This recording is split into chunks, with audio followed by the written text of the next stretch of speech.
In today's video, I'm going to teach you how to delete student from Teachable course.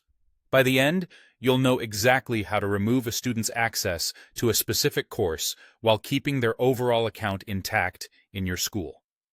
First, a quick heads up on what this action does. When you remove or unenroll a student from a course in Teachable, you're only taking away their access to that one course. You're not deleting their user account, their purchase history, or their presence in your school. That means you can always add them back later if needed. Start in your Teachable admin area and look to the left-hand sidebar. Click on Users. This section is where you manage every person who has access to your school, so it's the right place to be for enrollment changes. Once you're in Users, switch to the Students tab. Here you can search for the person you want to remove from a course. Use the search bar to quickly locate the correct account and then open that student's profile. Take a moment to confirm you've got the right person before moving on. Inside the student's profile, click the Enrollments tab. This view shows all of the courses the student currently has access to.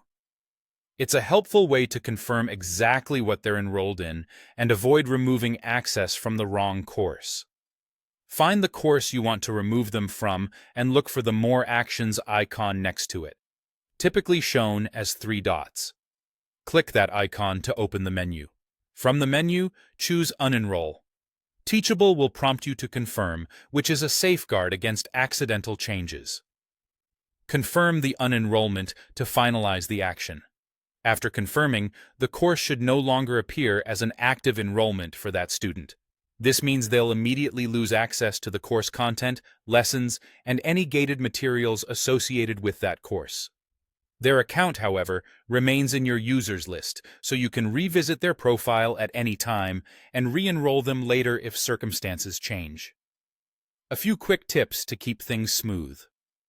If the student is enrolled in multiple courses and you intend to remove them from more than one, repeat the same unenroll action for each course in their Enrollments tab. It's also a good practice to communicate changes to the student ahead of time, especially if this affects their learning schedule. Finally, remember that unenrolling doesn't retroactively change past activity. It simply removes future access. That's it. You've successfully removed a student from a Teachable course while preserving their account for future use.